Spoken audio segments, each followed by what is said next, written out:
What's happening, everybody? I'm Steve, and welcome back to Junk Drummer TV. This episode, I have been dreading a little bit. If you know me in my real life, you know that one of my recurring nightmares is the singularity. Look, I'm a Gen Xer. I grew up watching Terminator and T2.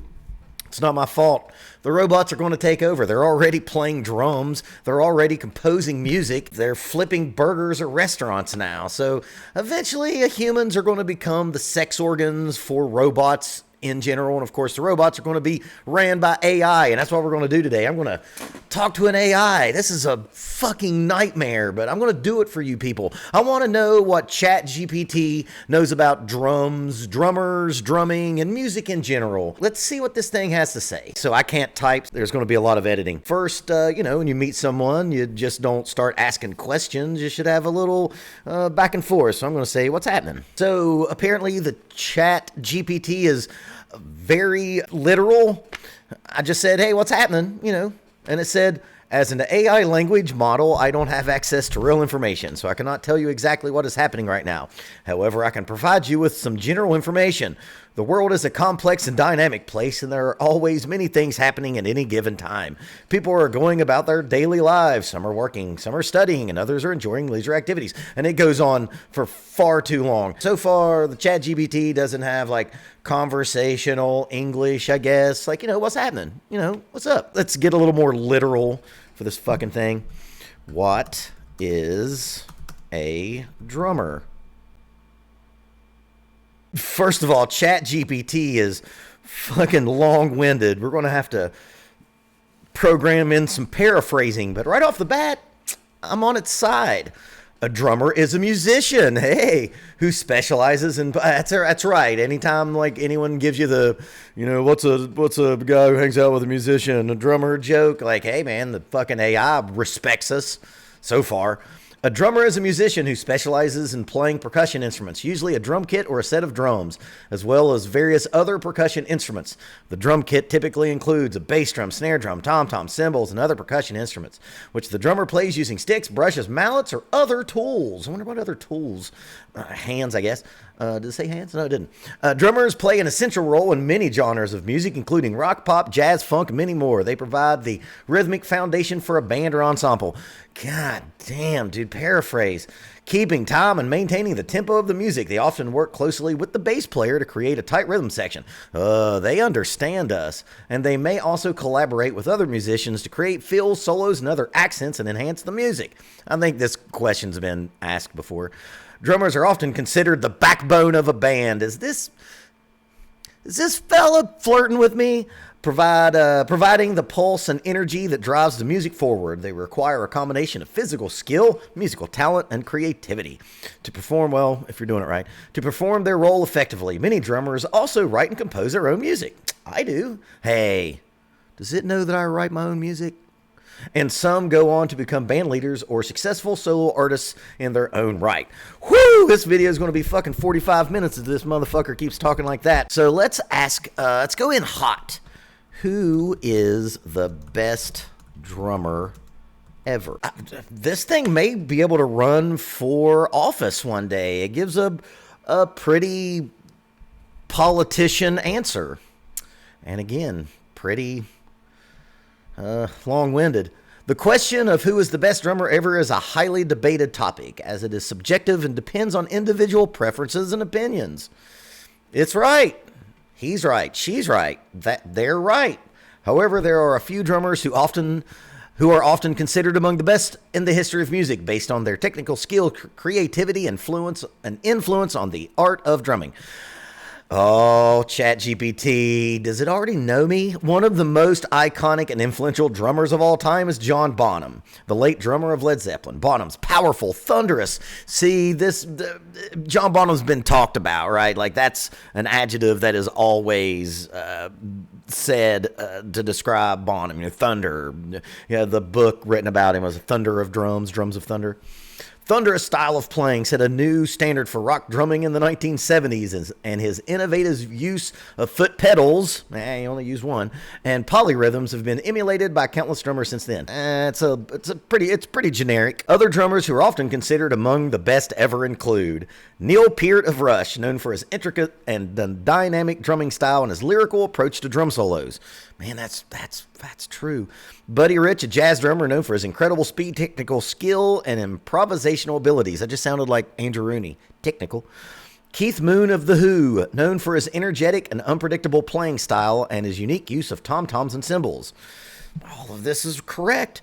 Ginger Baker, who played with Cream and other bands and was known for his complex rhythms and fusion of jazz and rock styles. Of course, there are many other drummers who could also be considered among the best ever, and ultimately the answer to this question is a matter of personal opinion. A lot of this, well, like all of it's right. But, this just sounds like regurgitation by boomer, spurgy drummer.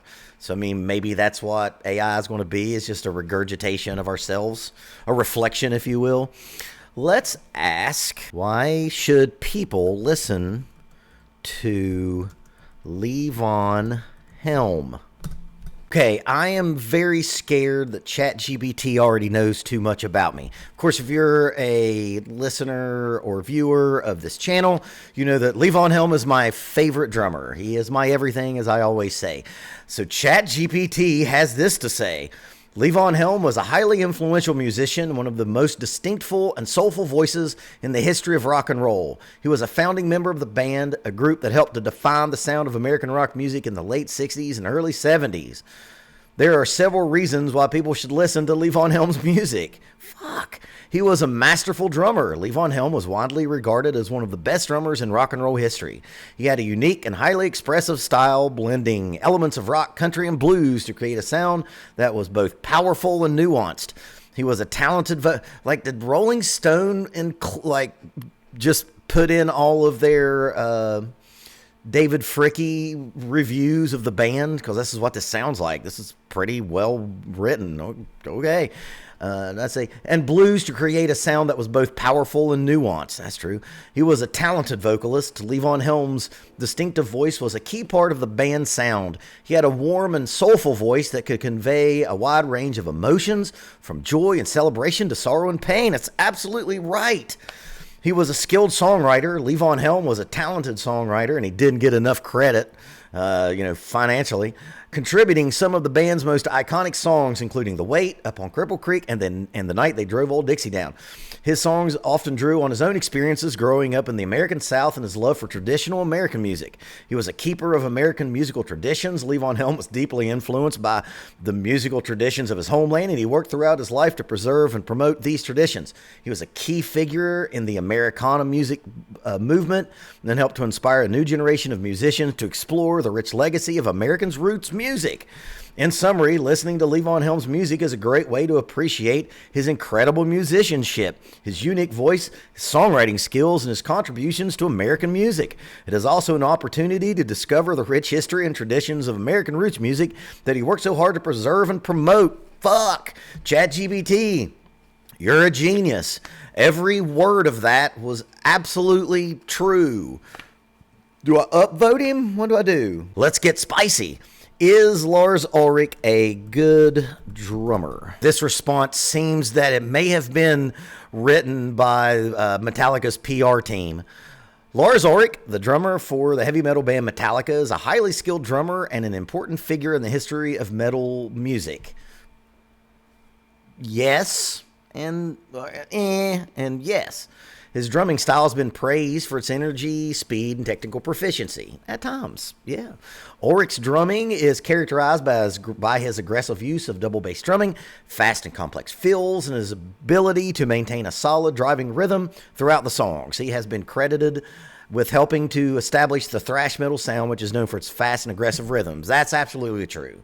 I know that I've become known as the Lars Ulrich hate. If you talk about his body of work at a certain time in his life, it did. Yes, ChatGPT, you're right.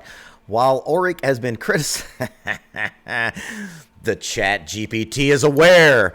While Ulrich has been criticized by some for his playing style, particularly for his use of simple beats and repetitive patterns, he's also been praised for his ability to complement the music and create a powerful driving sound that is essential to Metallica's overall sound. In summary, Lars Ulrich is a highly skilled and influential drummer whose style has helped to define the sound of metal music. Holy shit, are they trying to like reach like the word minimum for a fucking essay in high school? While some may have criticisms of his playing, there's no denying that his contributions to Metallica and to the wider world of music have been significant. I can't disagree with a lot of that. He is one of the people who established what was thrash metal drumming, and his echoes of his influence goes everywhere, and you hear it still today. Okay, GPT.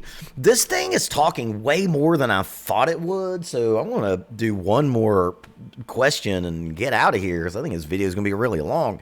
I'm going to start doing this as a semi-regular video. Go down to the comments section and drop me questions that you want me to ask the chat GPT. Let's get personal. Do you know who I am?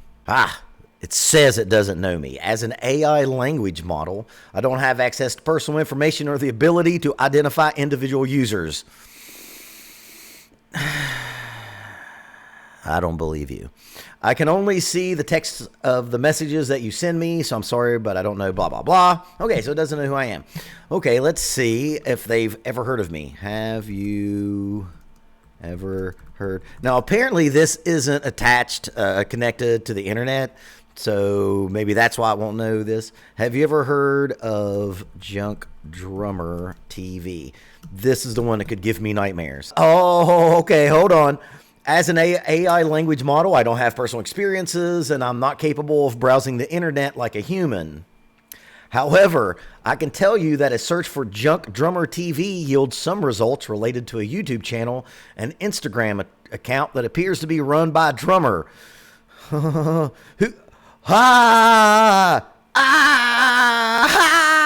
shit just got fucking real. Okay, so I'm gonna reread that. And there's a section up here that really freaks me out. However, I can tell you that a search for Junk Drummer TV yields some results related to a YouTube channel and Instagram account that appears to be run by a drummer who creates music using non-traditional percussion instruments such as items found in junkyards and scrapyards. The channel seems to feature videos of the drummer performing and creating music in unique and creative ways. Is there another junk drummer around? What really freaked me out was if it said, using non-traditional percussion instruments such as items found in junkyards and scrapyards. Here's why that particular sentence freaks me out. On my Instagram account, which is personal, I don't know why I have it as Junk Drummer, because all it does is that makes a lot of people who want to know more about me go there and try to friend me, and I don't let anyone follow me because I'm a little private guy. But I will say that on that Instagram, which is another reason why I don't let people who are fans of this channel really on there, is a lot of it is just like my woodworking side business and a lot of those projects. And those projects are made in my studio or in my workshop. And my workshop's just this big, gigantic tin building that's on my property. And it looks, if you were to look at it without the eyes of a woodworker and could identify the individual tools that I have, it kind of looks a little bit like a scrapyard in there and a little bit of a junkyard. Am I being paranoid? Maybe I'm paranoid. Or maybe there's another junk drummer that makes music with bullshit. I don't know. Let's ask it one more question. Am I a good YouTuber? What the fuck?